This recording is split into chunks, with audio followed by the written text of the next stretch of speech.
Якутии за сутки выявлено 78 случаев коронавируса, 42 человека выздоровели. Проведено 3500 тестов на COVID-19. В Хангаласском Улусе появится скейтодром. Он станет одним из объектов набережной Покровска. Спортивный календарь. Как будет восстанавливаться российский спорт и какое мероприятие стартует в стране первым.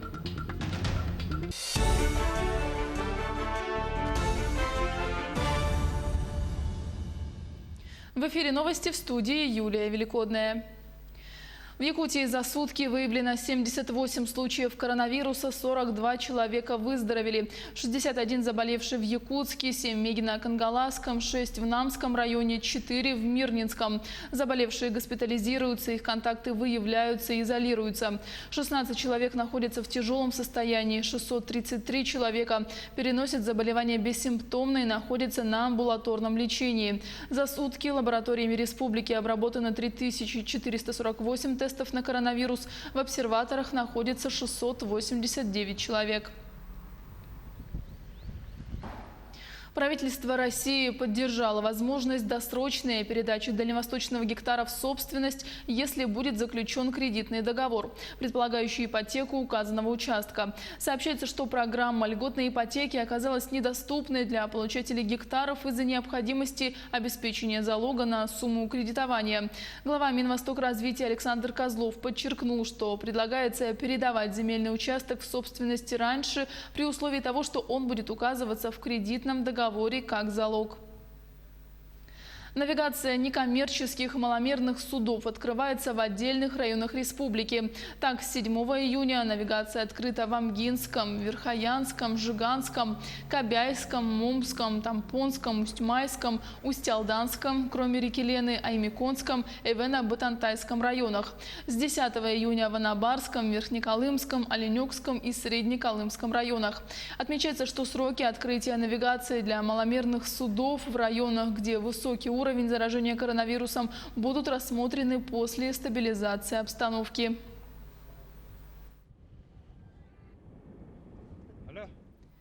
На федеральных трассах Вилюй и Колыма будут строить мосты, реконструировать и ремонтировать дорогу на участках протяженностью 140 километров. Объем работ оценивается в 10 миллиардов рублей в рамках федеральной программы развития транспортной системы. По автотрассе Колыма акцент сделан на строительство капитального типа покрытия от Нижнего Бестяха до села Чурапча. Кроме того, планируется реконструкция на проблемных участках в перевалах Заячья петля и Нерский прижим. Будет введено 4 мостовых переходов в Сунтарском Улусе, на границах Верхневилюйского и Нюрбинского, а также Мирнинского и Сунтарского районов. В Хангаласском Улусе появится скейтодром. Он станет одним из объектов набережной Покровска. На благоустройство потратят 40 миллионов рублей. Какие еще объекты станут частью набережной, расскажет Виолетта Засимова. Благоустройство набережной Покровска курирует муниципальное автономное учреждение «Городская среда». На сегодняшний день завершены работы нулевого цикла, идет строительство и монтаж объектов набережной. Проект начался с апреля месяца текущего года. Сейчас проведены нулевой этап. Это осыпка объекта. И сейчас закуплены все материалы по строительству данного объекта. Согласно проекту, Покровская набережная будет состоять из 3 зон. Зоны общественного пространства, зоны фудкорта и спортивной зоны. В зону общественного пространства войдут пешеходная и велосипедная дорожки, смотровая площадка, лужайка для пикников, навесы с качелями и со скамейками и так далее. Зона фудкорта расположится напротив Фонтанной площади. Сейчас подрядная организация строит там 3 торговых павильона. Спортивная зона будет возле магазина «Уют». Здесь начали монтировать детскую площадку и воркаут. Ожидается оборудование для скейтодрома от московской компании FK Ramps. FK Ramps, вот это город Москва, будет скейтодром делать. Шеф, у них заключен договор на шеф-монтажом. Сейчас вот буквально нынче, вот вчера позвонили и сказали, что вот это оборудование все готово и готово к отгрузке. И вот буквально на днях, вот 3-4 недели, вот ждем и уже установят. Сейчас вот установили детские площадки, которые приобрели в городе Екатеринбурге. Это поставщик «Наш двор». Все они заводского качества, на заводе сделанные и сертифицированные. Завершение работ ожидается 30 сентября этого года. Виолетта Засимова, Федор Тарасов, Хангаласский улус. Стоимость платного обучения в СВФУ останется на уровне прошлого года. Учитывая, что некоторые семьи оказались в непростых финансовых условиях из-за распространения COVID-19, университет принял решение снизить стоимость до уровня прошлого года. Приводятся слова проректора по экономике и инфраструктуре СВФУ Герасима Павлова. Он отметил, что в ВУЗе утверждаются две стоимости – полная и сниженная для очной формы обучения, на которые могут претендовать абитуриенты за достижение определенных критериев. Студентам, которые поступают на коммерческие места, для получения скидки на обучение нужно набрать определенное количество баллов ЕГЭ, превышающие средний показатель, или успешно сдать испытания, проводимые вузом. Сообщается, что в СВФУ также доступен образовательный кредит. В Ленске подвели итоги последней четверти. В этом году из-за пандемии нового коронавируса она прошла в новом дистанционном формате. Как оценивают опыт учителя и понравилось ли детям, знает Олеся Васева. У Екатерины Замулиной двое детей. Хорошо, что школьник из них только один. С двумя, признается она, дистанционное обучение бы не потянуло. Родитель, я не учитель. И сложно было объяснять своему ребенку материал с педагогического подхода, потому что у меня его нету. Естественно, на это специально обучаются. После каждой темы ты понимаешь, что тебе не удается донести до своего ребенка тему, знания так, как это сделал бы учитель. Конечно, это плохо. Учителя должны учить, родители должны воспитывать. Учителями по неволе родители стали с начала четвертой четверти. Тогда буквально за неделю каникул школы наладили онлайн-обучение. А все вовлеченные в этот процесс должны были как можно скорее привыкнуть к новым реалиям. В каждом регионе, в каждой семье. Родители, конечно, были сначала в панике, потом вроде втянулись. В общем и целом, у меня не было негатива. Я была рада, что задание есть, что ребенок занят. Все было очень, так скажем, лояльно, очень свободно. У нас шли уроки по Zoom, по аудиоконференции Zoom, русский, математика, литературное чтение, окружающий мир. Мы изучали сами и выполняли задания в рабочих тетрадях и отправляли учительнице. То есть я была по минимуму вовлечена в образовательный процесс. Дистанцироваться от учебы подобным образом и получать удовольствие получилось не у всех родителей. В Якутии страдали от загруженности интернет-ресурсов. Во второй половине дня образовательные платформы отказывались работать. Приходилось подстраиваться. Учителя дублировали задания через мессенджеры, а вечером потоками рассылали домашние задания. Сейчас это время вспоминают с ужасом и делают вывод – не все дети прошли тест на самоорганизацию. Я не скажу, что были особые проблемы именно в моих классах, со старшеклассниками. Дети выполняли задания, конечно, не всегда вовремя, потому что действительно это ведь самоорганизация ребенка, и не все дети были к этому готовы, как и родители и учителя. Но мы справились. Отношение к младшим школьникам, признаются учителя, было более лояльным. Учли, что дети не могут самостоятельно пользоваться интернетом и организовывать режим учебы без помощи родителей. Плюс у нас в том, что в начальной школе в сентябре месяце очень много дается часов на повторение, поэтому мы тот промежуток, может быть, пробел где-то у кого-то, конечно, увидим в сентябре, и мы все это исправим.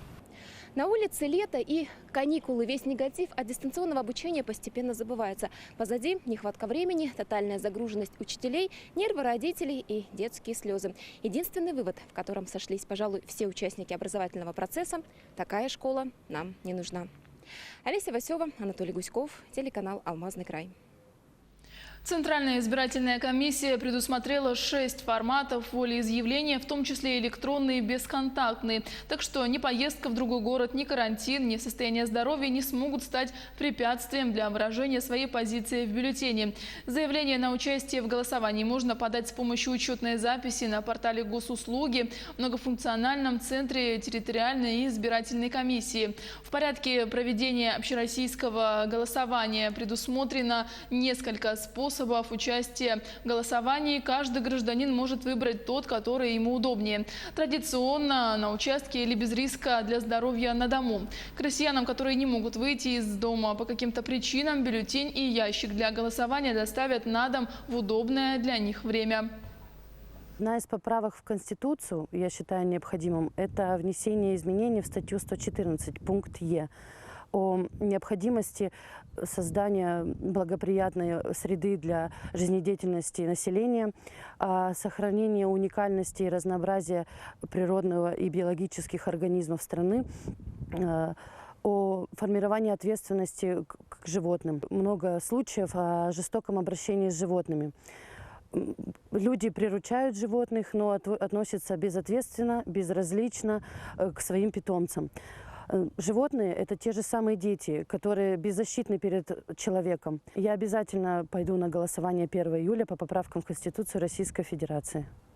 Коллегия Министерства спорта России провела заседание, где были подведены итоги работы Минспорта в прошлом году и определены основные задачи на 2020 год. Основное внимание спикеров было отведено пандемии коронавируса. Она заставила пересмотреть весь спортивный календарь.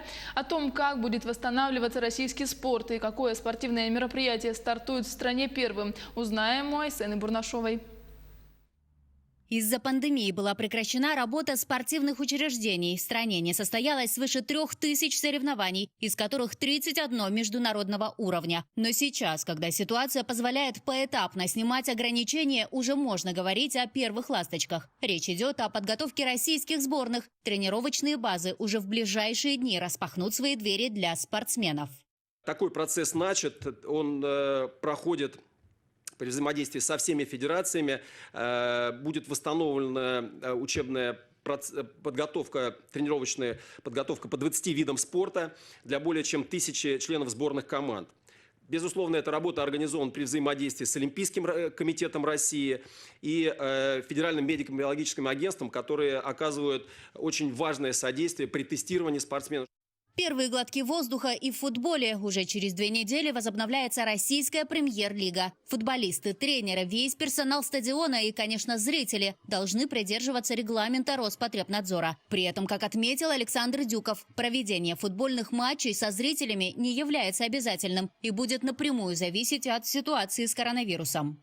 Разработал детальный регламент возобновления тренировок и проведения матчей российской премьер-лиги и Кубка России, в том числе предусматривающий допуск зрителей на трибуны в размере не более 10% от вместимости стадиона при условии соблюдения социальной дистанции 1,5–2 метра при рассадке. Первоочередная задача на ближайшие 2 месяца – скорректировать спортивный календарь. В 2019 году он содержал около 15 тысяч мероприятий, в текущем – более 12 тысяч. Восстановление разбитого цикла атлетов, как и всей системы соревнований, позволит наверстать упущенное. Тем более впереди нас ждут всероссийские спартакиады, а в сентябре Россия проведет первые игры стран СНГ. Не за горами и футбольное Евро, и, конечно, Олимпийские и Паралимпийские игры. Вся спортивная жизнь, она именно в регионах, и работать с ними нужно на всех уровнях. И я очень хочу, чтобы после того, как за летний сезон мы отработали подходы в организации и проведении, безопасном проведении соревнований наших внутренних, мы уже могли с определенной уверенностью предлагать и проводить международные соревнования, начиная, наверное, с осени у нас в стране. Во всяком случае, как цель, нам бы хотелось, чтобы было так. Айсена Бурнашова, Виктор Олесов, Москва. Мокрый снег ожидается в арктических районах Якутии. Синоптики прогнозируют завтра, 8 июня, на большей части западных, днем в южных районах ожидаются дожди, местами грозы. Ветер умеренный на западе и северо-западе. В нижнеленских районах при грозах возможен порывистый ветер до 18 метров в секунду. Важный христианский праздник День Святой Троицы имеет плавающие даты и в этом году приходится на 7 июня. На 50-й день после Пасхи православные христиане отмечают Троицу, день, когда на землю сошел Святой Дух, доказав тем самым триединство Бога. Такую дату иначе называют Пятидесницей. Она относится к 12 важнейшим церковным праздникам. Служители и прихожане Свято-Троицкого храма в Мирном празднуют 20-летие. За время своего существования он стал едва ли не самым красивым храмом республики и заодно из главных достопримечательностей алмазной столицы. Иванна Филиппова с подробностями.